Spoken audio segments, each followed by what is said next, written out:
大家好，今天我自己在换那个负压膜，就我上次讲的那个嘛，它那个松脱掉，然后导致漏压。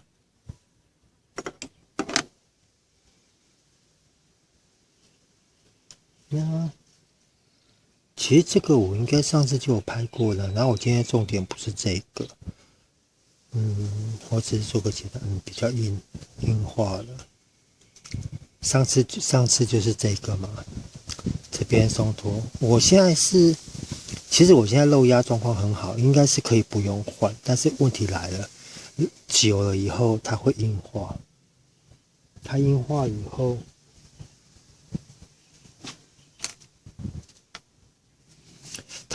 后，就会变成说，你冷车的时候，你怠速不好，你可能加油门它拉不起来，它必须要有更大的负压值，它才会把这个拉起来。然后再加上这边也看到很多脏污啊、磨损，所以也是因为这个原因啊，就刚好这个也坏掉。虽然用碾的是可以修好，但是对了，有网友说用碾的话，感觉好像会改变它的重量，是它会改变它的重量，所以变成说你可能负压要更大，它才拉得动。这就跟我刚刚讲的这个负压膜硬化的原理一样。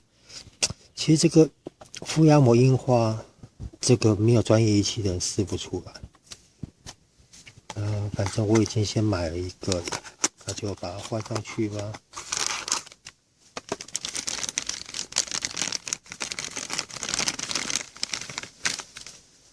哦，这个软很多。其实如果说真的要测试的话，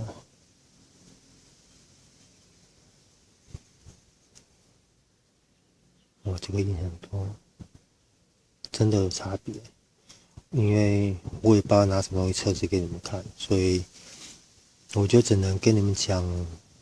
我自己的触感，真的有差别。其实我早就知道，因为我换好几次了，我不知道为什么我的负压膜很容易坏掉。那今天最主要是要讲，其实我本来有点想要讲底盘的问题，因为我这两天无聊，我看了几个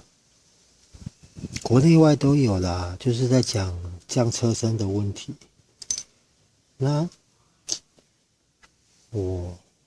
其实我觉得我的频道，我有可能会得罪很多人，因为我是觉得啦，很多人都觉得他们都很想要。我先说啊，这只是我的感觉，我没有攻击任何人。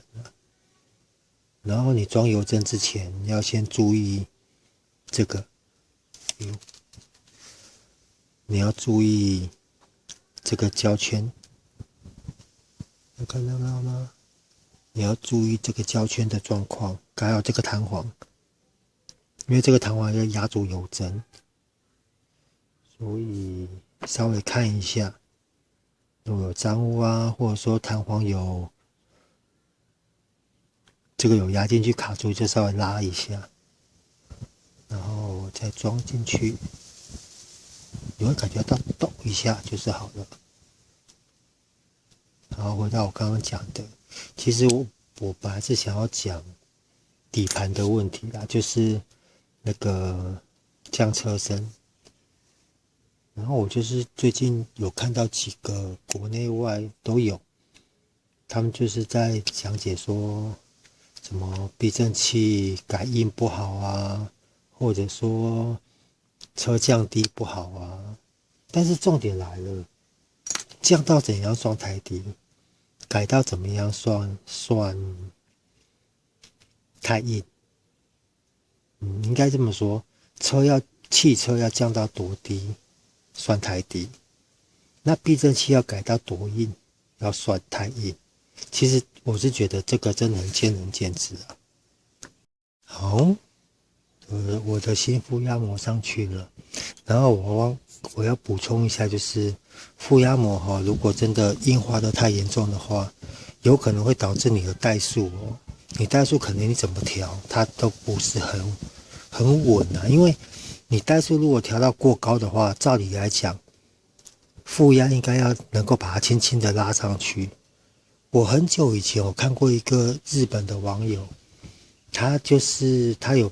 拍过他的 CVK 花油器作动的内部状况。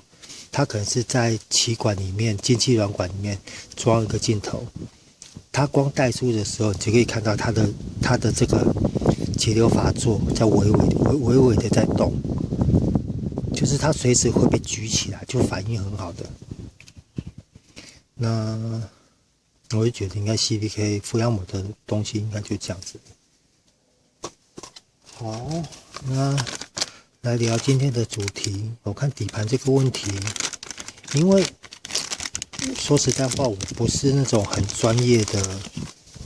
拍影片的，就像他们讲的直播主啦，那就是我只能用最简单、最快速的方式跟各位互动一些资讯。那避震器降底盘这个问题，我记得我上次在讲汽车轮胎的这个东西的时候，我好像就有稍微讲到。然后我们来讲今天的重点。今天要讲的就是废气回收罐。那这个我忘记是什么车的，这个是摩托车的活塞啦。那你看它就是积碳的很严重，但是有在掉啦。基本上它的钢体是不错，我没记错的话。那凸顶基本上活塞面，这个叫活塞面。活塞面如果微微凸起的话，就叫凸顶。然后如果活塞面是往下凹下去，像这样子的话，这就叫凹。其实这个它就是在调整那个你的压缩比啊，反正这不是重点。今天的重点就是要讲为什么，譬如说活塞在气缸里面，你汽油跟空气的混合气进去以后，爆炸以后，为什么会窜气下去？像你看4行程的多半有1、2、3，其实应该是有5片啊，我不知道有没有看得到。这个波浪状的里面，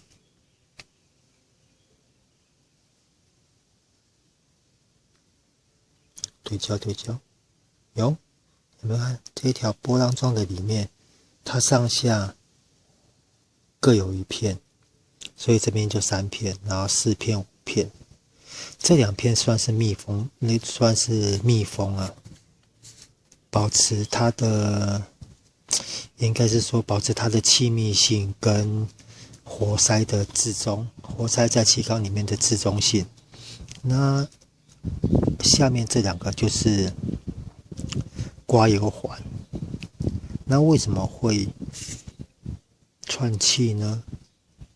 窜气就是因为爆炸以后，你看哦，因为活塞环它不可能紧紧的密闭，它就算你看它就算密闭到最后，它还是会有个小缝，但是它不可能是全密闭，全躲在活塞里面，它一定比活塞微微的开一点点，因为它要保障活塞的气密性嘛，所以它一定会比活塞宽一点点。当宽一点点的时候，你就会看到这个这边就有一个缺角。当爆炸以后，窜气就是从这边下去。应该有组装过活塞的人都知道，活塞这个缺角一定要对向，一般都是1点啊、7点，就是对向，都是呈现对向。你不要让窜气很简单的就往直通下去，所以一定都是装对向。然后刮油环这边也是一样，你看。因为刚刚这2个我在玩嘛，所以我一直跑掉。然后以刮油环这2个缺口的话，有没有？它刚好是几乎是对向。重点就是它的缺口在对向放的时候，就是要阻止窜气下流就对了。但是还是没办法，一定会影响到。哦，对了，它这个活塞就是被那个气门敲到。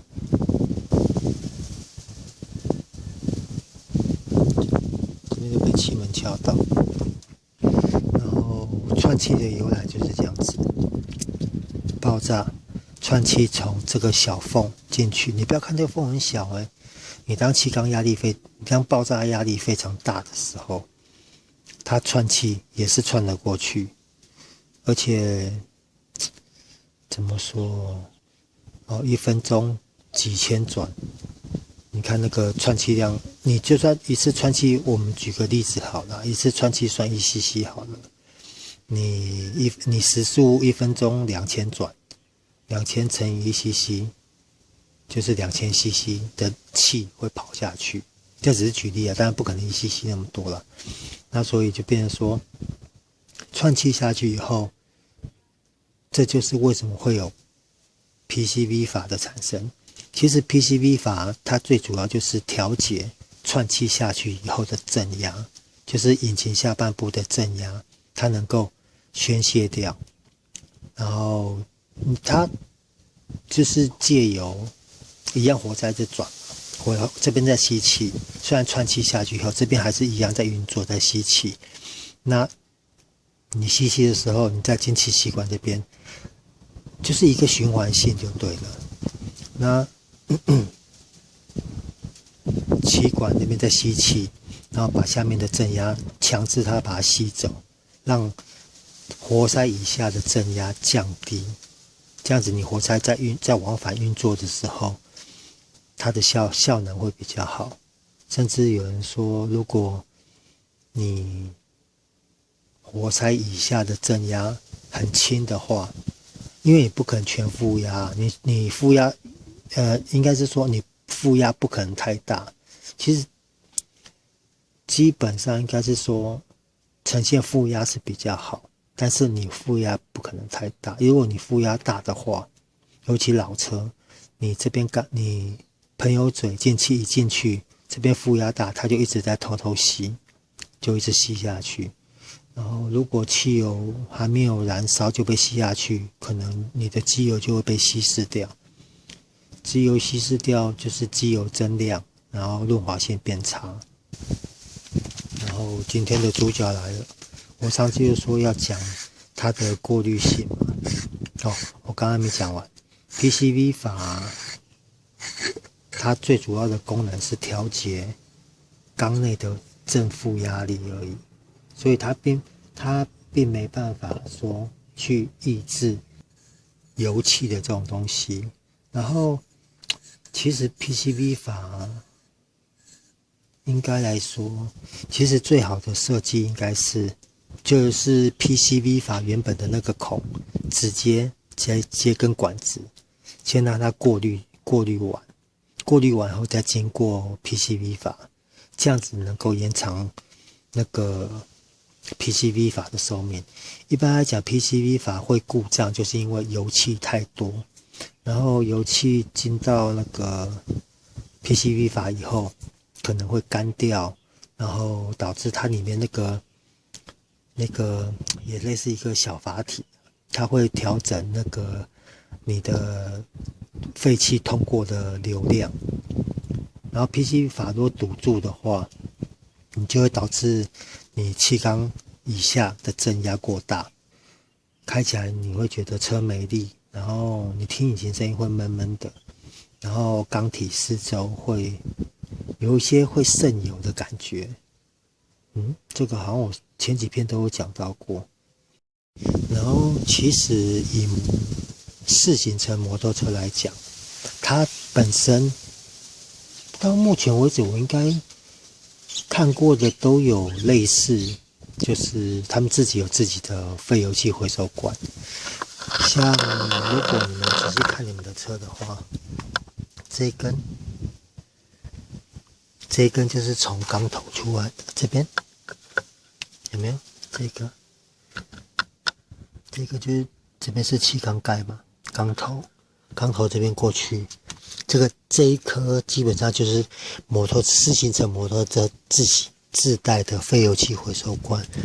然后下面这一条就是泄油孔。一般这一条会比较长啊，你如果从车底下看的话都会看到它。那因为这台车来的时候没有，所以这个是我自己加装的。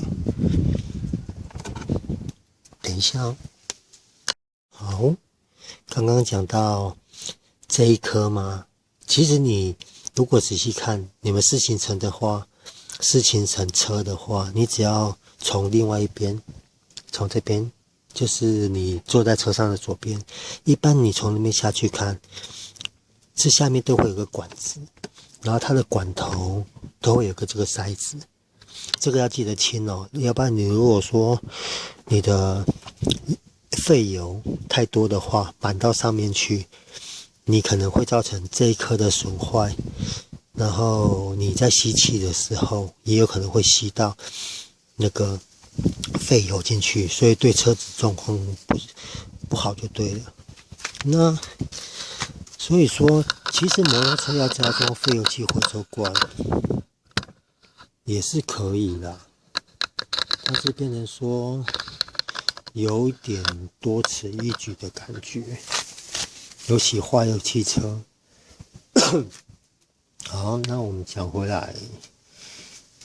这个废油器回收罐，像我上一次我车上装的那一颗，就是我有加一个延长管。我加延长管的用意就是，我希望说，废油含油的废气进去的时候，它能够就是吸气、进气跟排气，因为这个会吸嘛。你如果说2个洞很近的话，就变成说，你这边一排废气一进来，马上又被它吸回去，那你就是丧失了废油回收的这个用意啊，所以我才会加一根管子，加一根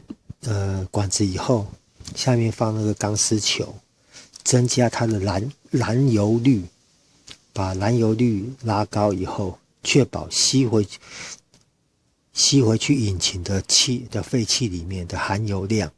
越少越好。但是以我的感觉，你废油器回收罐，你装再好的，你设计的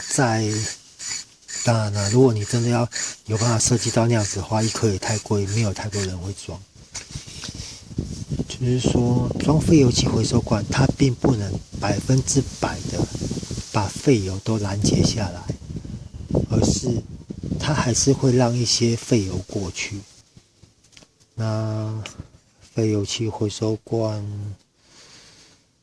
应该就是这样子咯。我今天也不知道在讲什么。好了，谢谢各位，拜拜。